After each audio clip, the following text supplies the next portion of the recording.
Bonjour, my name is Cote, and my experience with Passion magazine started even before I came to Paris. I was living in Toronto and I decided I wanted to spend 6 months in an artist colony in the south of France. And before going, I thought I would read up on Paris and what was happening in France, and so I started reading Passion magazine. And the night that my girlfriends all wished me goodbye and bon voyage, I had brought the magazine with me and we were looking at it, and I half-jokingly said, wouldn't it be great if I could be art director on this magazine? Ha ha ha, we all said, you know, like that's ever going to happen. When I arrived in Paris, I had a suitcase and a box of art supplies, and ended up kind of running low on money, and I thought, well, why don't I try and get some work as an illustrator? And I had decided that I was going to bring my portfolio around to Passion magazine and drop it off and see what happens.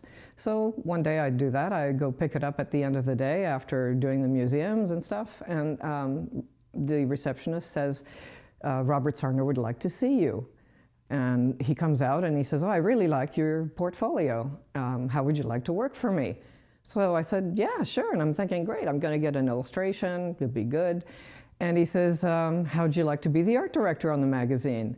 And I said, well, you've already got an art director. There's a name on the masthead. And he says, oh, no, those are all fake. It's me. I do everything. So I said, well, sure, I would love to be art director on your magazine. And he said, when can you start? And I said, anytime. So he said, how about right now? It was 7 o'clock at night. So I said, sure, why not? So I walked in as everybody else was walking out. And it turns out that the office space was so small when the magazine started out that it could only accommodate the management staff and the sales staff. And then they had to clear out before the editorial staff could come in, and we worked all through the night. So I did that for a while until finally I got a telegram from a friend offering me an opportunity to work for an advertising agency in New York. I had two dreams in my life. One was to live and work as an artist in Paris, and the second one was to live and work as an artist in New York.